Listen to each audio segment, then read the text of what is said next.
我又出發去東京啦。今次咧已經係我第8次去呢個地方啦。雖然係咁，但係咧其實東京咧我都仲有好多地方都未去過嘅。因為咧日本真係好大好大，所以咧你哋咧唔好成日話人咧又去日本啊。其實咧去100次、1000次咧都唔夠㗎。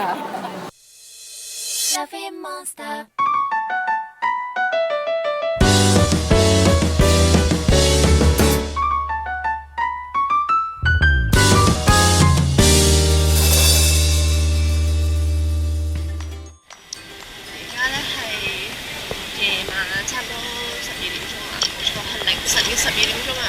我第一次咧搭呢啲夜機啊，因為平啊嘛冇計啦。咁咧今晚咧我要住嘅地方咧就喺呢度啦，係啊冇 book 酒店，跟住瞓機場1晚啊。首先因為未試過啦，同埋因為我聽日嘅第一個行程咧都係喺羽田機場嘅範圍之內，咁咧所以我就決定喺呢度食一宵啦。而家咧就去揾床位啦。呢個旅程呢，因為買到平機票同埋 book 咗一間好平嘅酒店嘅關係啦，咁我成個 trip 呢，足足4日裏邊呢，都只係用咗3000蚊都唔使，而我呢，絕對唔係餐餐都食麵包噶，大家睇埋落去就知道我食咗好多好嘢啦。而家呢，由於我準備瞓機場嘅關係，就同大家睇下羽田機場凌晨時分嘅床位分佈啦。呢度嘅床位1至5樓都有，全部都不設扶手，真係專為瞓覺人士而設噶。首先等我介紹1樓先，1樓呢都可以話係熱門嘅位置，但由於呢度係巴士嘅落車位啦，所以有巴士經過嘅時候呢都會比較嘈，再加上呢一層有便利店，所以呢都會有好多人喺度行嚟行去。但總括嚟講，呢個都係風涼水冷嘅好位置，而呢一層呢亦都好貼心咁有個叉電位嘅。跟住就到2樓啦，2樓係點呢？2樓呢就即係我哋過晒海關入境嘅一層，呢層呢好多人聚集，可以想象到呢係嘈到不得之了。但呢度嘅座位呢，一樣都係好熱門，我覺得係適合休息，但應該係好難瞓着覺嘅地方嚟嘅。而呢一層行到最篤篤嗰度呢，有一個地方俾大家沖涼，不過係要額外收費，大約1000 yen 30分鐘。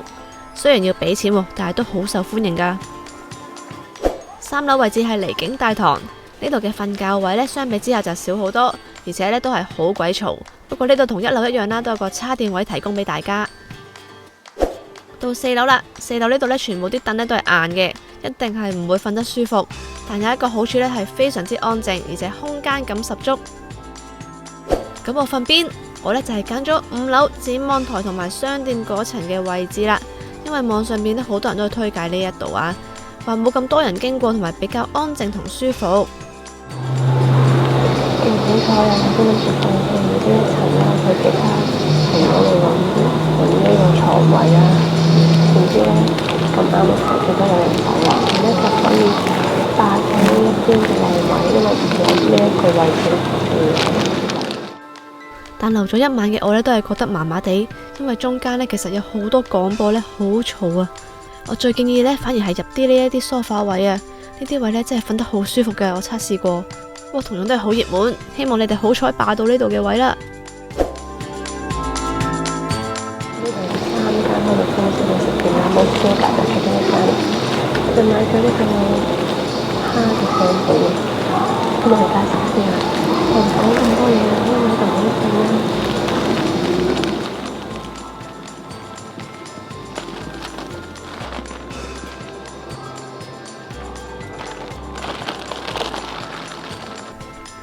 另外呢，我仲喺1樓羅森嗰度買咗個沙律，非常之健康啊！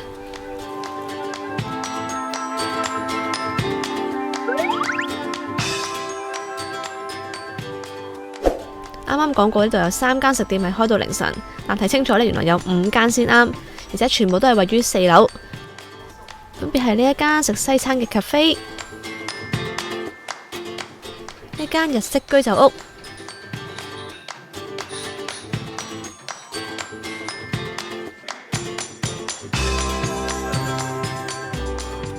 仲有呢間有得食烏冬嘅日式食店吉野家，同埋 Moe's Burger。凌晨時分瞓機場呢都唔驚肚餓啊！真係終於咧都到7點半啦，終於都可以食早餐。咁咧，你問我琴日瞓得好唔好咧？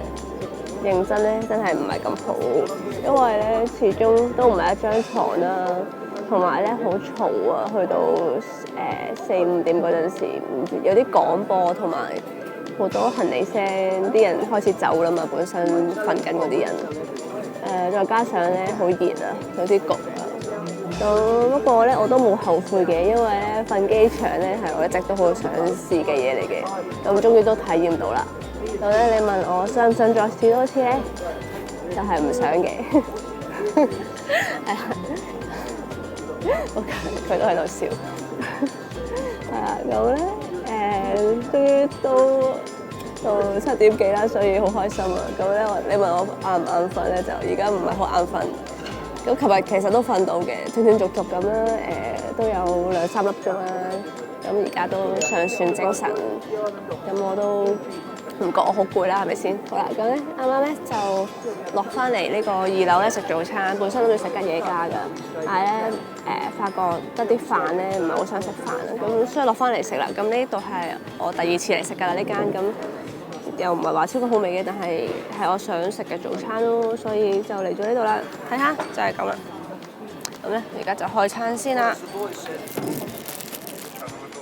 肉肉烏冬加西式早餐。喺早餐方面呢，我發覺我都係偏向中意食西式。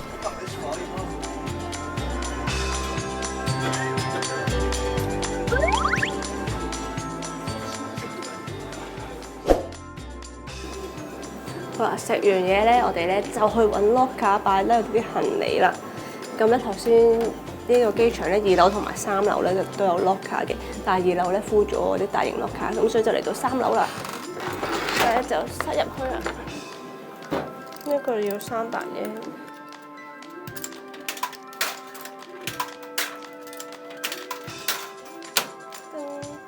然後咧個大嗰個咧就塞咗入去啦。呢個要500嘢，唔夠錢應錢。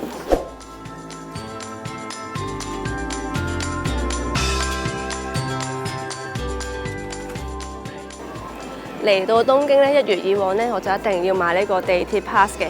咁今次咧就5日4夜啦，咁就買呢個3+1嘅飛啦，3日 ticket 同埋1日 ticket，咁就陪住我呢4日噶啦，搭車就靠佢啦。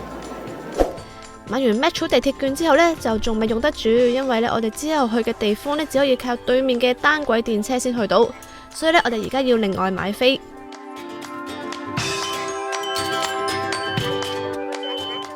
咁咧點解呢？我到呢一刻呢，仲係喺羽田機場呢，就係因為呢，我哋今日嘅第一個目的地呢，就係喺羽田機場附近嘅，再賣多啲關子先，陣間話你聽。本身我以為搭呢一架無軌列車咧係可以買個 pass 咧就700 yen 就任搭嘅，點知咧發現原來假期先有咯。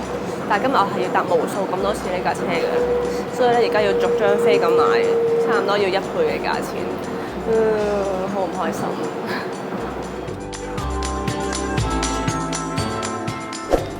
唔賣關子啦，下一集我哋就係去羽田機場附近嘅2個飛機維修工廠參觀。同樣都係好值得去嘅地方，想知道點預約同埋有咩睇呢？就記得留意下一集啦〜